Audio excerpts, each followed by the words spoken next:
Hello student, welcome to our channel. मैं हूं फैजुल्ला खतीब और आज हम लोग पढ़ने वाले हैं डुअल नेचर ऑफ रेडिएशन और मैटर के एमएसटी सीईटी यानी महाराष्ट्र सीईटी के अंदर आए हुए प्रीवियस ईयर क्वेश्चंस के सॉल्यूशन। तो बढ़ते हैं हमारे पहले क्वेश्चन की तरफ। ओके स्टूडेंट, क्वेश्चन कुछ इस तरह से है। An electron is projected in a perpendicular uniform magnetic field of 3 into 10 raised to the power minus 3 Tesla. If electron moves in circle of radius 4 millimeter, then linear momentum of electron is। और ये question 2005 में पूछा गया है। 4 option आपको दिए हैं, आपको कैलकुलेट करके सही ऑप्शन पता करना है। ओके स्टूडेंट, क्वेश्चन में से सबसे पहले हम लोग गिवन वैल्यू निकालेंगे। गिवन क्या दिया है अपने को? यहाँ पे दिया है मैग्नेटिक फील्ड का वैल्यू। मैग्नेटिक फील्ड को हम लोग बी से रिप्रेजेंट करते हैं और इसका वैल्यू यहाँ पे कितना दिया है? 3 × 10⁻³ टेस्ला। क्लियर। और क्या बताया है कि जिस सर्कल के अंदर हमारा इलेक्ट्रॉन रिवॉल्व हो रहा है उसका रेडियस, तो रेडियस कितना दिया है? 4 मिलीमीटर। मतलब 4 मिलीमीटर का मतलब क्या होगा? 4 × 10⁻³ मीटर। इतनी इन्फॉर्मेशन हमारे पास है। और क्या बोला है कि अगर एक इलेक्ट्रॉन किसी मैग्नेटिक फील्ड में, मान लो जैसे ये एक मैग्नेटिक फील्ड है हमारे पास जिसका वैल्यू ऑलरेडी दिया है, ठीक है। अगर इसके अंदर परपेंडिकुलरली, मतलब यहाँ पर ऐसे हम लोग एक इलेक्ट्रॉन को इंसिडेंट करते हैं, एक इलेक्ट्रॉन को एंटर करते हैं, तो ये इलेक्ट्रॉन क्या करेगा? ये इलेक्ट्रॉन इसके अंदर ऐसे रिवॉल्व करना स्टार्ट करेगा, घूमेगा, ठीक है, सर्कल के फॉर्म में। तो ये जो सर्कल बनाएगा यहाँ पे इसका रेडियस का वैल्यू भी हमको दिया है, ठीक है। तो सिचुएशन कुछ इस तरह से है कि अगर इलेक्ट्रॉन रिवॉल्व कर रहा है, ठीक है, तो किसकी वजह से कर रहा है? मैग्नेटिक फील्ड की वजह से। मतलब यहाँ पर एक फोर्स है जो कि किसकी वजह से क्रिएट हुआ? मैग्नेटिक फील्ड की वजह से, और जो इस इलेक्ट्रॉन को रिवॉल्व करा रहा है इन अ सर्कुलर ऑर्बिट, ठीक है। तो उस फोर्स का वैल्यू हम लोग लिखेंगे। उस फोर्स का इक्वेशन क्या रहेगा? फोर्स का इक्वेशन है, कौन सी फोर्स है ये? मैग्नेटिक फील्ड की वजह से प्रोड्यूस होने वाली फोर्स, ठीक है। तो इसका वैल्यू क्या रहेगा? QVB, ये इसका इक्वेशन है। क्लियर। इसको बोलूँगा मैं इक्वेशन नंबर 1। सिमिलरली आपको पता होगा कि अगर ऑब्जेक्ट सर्कुलर मतलब ऑर्बिट के अंदर घूम रहा है तो यहाँ पर सेंट्रीपेटल फोर्स है। इसका मतलब ये जो फोर्स है वो कौन सा फोर्स है? Centripetal force. और सेंट्रीपेटल फोर्स का इक्वेशन क्या रहता है? mv²/r। क्लियर। यानी ये दोनों फोर्स एक ही फोर्स है, ठीक है। तो हम लोग इसको क्या कर सकते हैं? इसको इक्वेट कर सकते हैं। तो इसको हम लोग क्या करेंगे? नेक्स्ट स्टेप के अंदर हम लोग इसको इक्वेट करते हैं। तो इक्वेशन कुछ इस तरह से मिलेगा, QVB = mv²/r। क्लियर। अब हम क्या करेंगे? इसको रीअरेंज करेंगे इस इक्वेशन को, ठीक है। तो इक्वेशन कुछ इस तरह से बन जाएगा, QB = mv²/r × v। ये जो v है इधर आ गया डिनोमिनेटर में। अब v से v को हम लोग कैंसिल कर देंगे, देन का क्या बचा हमारे पास? और इस r को इधर शिफ्ट कर देंगे। तो QRB = mv। ये हमारा मोस्ट इंपॉर्टेंट इक्वेशन है। अब आपको पता होगा कि इस इक्वेशन में, इस क्वेश्चन में हमको क्या पूछा है? लीनियर मोमेंटम का वैल्यू।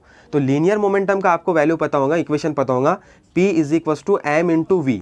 ये रहता है लीनियर मोमेंटम। और आपको यहाँ पर m × v दिख रहा, मतलब ये क्या है? लीनियर मोमेंटम का वैल्यू। इस इक्वेशन को हम लोग ऐसा लिख सकते हैं, P = QRB। क्लियर। यानी mv की जगह हमने लीनियर मोमेंटम का सिंबल यहाँ पे यूज़ कर लिए। अब आपको क्या करना है? जो हमारे पास में इक्वेशन आया इसके अंदर वैल्यू पुट करना है। तो लीनियर मोमेंटम = हो जाएगा Q, यानी क्या? Charge of electron. और चार्ज ऑफ इलेक्ट्रॉन कितना रहता है?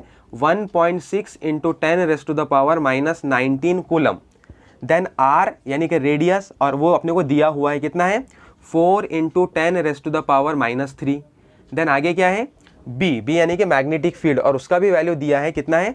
3 × 10⁻³ टेस्ला। ओके स्टूडेंट, अब क्या करना है हमको? इसको कैलकुलेट करेंगे हम लोग। तो हमको वैल्यू मिलेगा P = 1.6 × अगर 4 को 3 से मल्टीप्लाई करें तो हमको मिलेगा 12 × 10⁻⁻19 10⁻³ देन -3। अब इसको अगर हम लोग सबको ऐड करेंगे तो हमको वैल्यू कितना मिलेगा? यहाँ पे वैल्यू मिलेगा अपने को 10⁻⁻25। क्लियर। अब क्या करना है?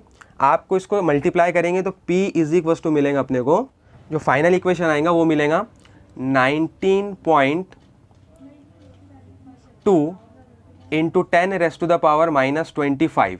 अब हमको क्या करना है, अगर चारों ऑप्शन आप चेक करेंगे तो उसमें जो बी ऑप्शन है उसके अंदर 1.9 इंटू 10⁻⁻24 मिल रहा। इसका मतलब हमको पॉइंट को शिफ्ट करना है।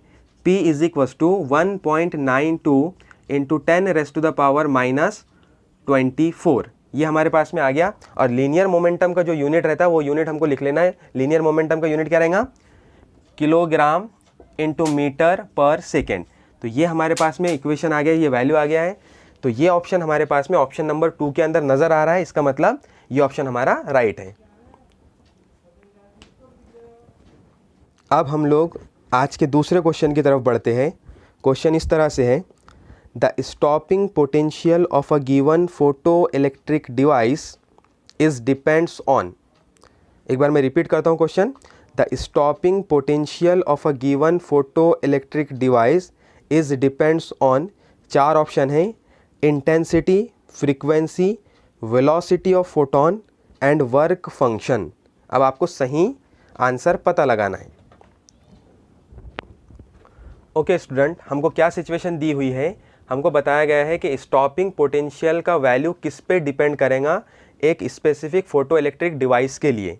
तो आप समझ लीजिए कि मान लो यहाँ पर हमारे पास एक मेटल प्लेट है, इसके ऊपर हमने लाइट को इंसिडेंट करवाए, रेडिएशन को इंसिडेंट करवाए तो यहाँ से हमारे इलेक्ट्रॉन जो है वो इमिट हो गए, ठीक है। अब ये दूसरे मेटल प्लेट की तरफ मूव करेंगे। अब स्टॉपिंग पोटेंशियल का क्या मीनिंग हुआ, स्टॉपिंग पोटेंशियल का मतलब रिटार्डेशन पोटेंशियल, इसका मतलब निगेटिव पोटेंशियल। यानी अगर हम लोग यहाँ पर ऐसा कोई पोटेंशियल अप्लाई करते हैं जिसकी वजह से ये जो इलेक्ट्रॉन इस सरफेस पे पहुँच रहे थे वो यहाँ पर आना बंद हो जाएंगे। मतलब निगेटिव पोटेंशियल अपने को अप्लाई करना है जिसकी वजह से यहाँ पर जो इलेक्ट्रॉन इधर मूव हो रहे थे वो इलेक्ट्रॉन जाना बंद हो जाएंगे। मतलब जो करंट यहाँ पे प्रोड्यूस हो रहा था वो करंट प्रोड्यूस होना बंद हो जाएगा। तो सबसे पहले आपको ये समझना पड़ेगा कि स्टॉपिंग पोटेंशियल किस पे डिपेंड करता है। तो हमारे पास एक इक्वेशन है, स्टॉपिंग पोटेंशियल यानी कि V naught is equals to kinetic energy पर चार्ज, यानी काइनेटिक एनर्जी अपॉन चार्ज। तो यहाँ पर हम लोग को ये समझना है, अभी हमारे ऑप्शन के अंदर तो काइनेटिक एनर्जी नहीं है, तो हमको ये समझना है कि काइनेटिक एनर्जी किस पे डिपेंड करता है। काइनेटिक एनर्जी का क्या इक्वेशन है, तो हम लोग ऐसे लिख सकते हैं, kinetic energy is equals to h nu minus phi naught, where h is Planck constant, nu is frequency and phi not is work function। अब एक चीज़ समझना पड़ेगा कि जो काइनेटिक एनर्जी है वो किस पे डिपेंड कर रही है, तीन चीज़ों पे, जो है प्लैंक कांस्टेंट, फ्रीक्वेंसी और वर्क फंक्शन। तो यहाँ पे h जो है वो तो कांस्टेंट हो गया, मतलब दो चीज़ें अपने पास में, फ्रीक्वेंसी और वर्क फंक्शन। अब एक चीज़ और समझो कि जो वर्क फंक्शन है वो फिक्स्ड रहेगा किसके लिए, किसी भी स्पेसिफिक फोटो इलेक्ट्रिक डिवाइस के लिए। हमारे क्वेश्चन के अंदर फोटो इलेक्ट्रिक डिवाइस मेंशन है, इसका मतलब यहाँ पे वर्क फंक्शन हमारा क्या हो गया, कांस्टेंट हो गया। मतलब वर्क फंक्शन यहाँ पे चेंज होने वाला नहीं है। तो चेंज क्या होगा फिर, प्लैंक कांस्टेंट कांस्टेंट हो गया और वर्क फंक्शन भी कांस्टेंट हो गया। इसका मतलब चेंज क्या होगा, सिर्फ फ्रीक्वेंसी। तो हम लोग बोल सकते हैं कि हमारे पास जो ऑप्शन बी है यानी फ्रीक्वेंसी, तो फ्रीक्वेंसी के ऊपर ये डिपेंड करेगा। आई होप ये क्वेश्चन आपको समझ आया होगा। ये वीडियो में अगर आपको कुछ भी क्यूरी है तो आप मुझे कमेंट करके पूछ सकते हैं। मिलते हैं नेक्स्ट वीडियो में। Thank you.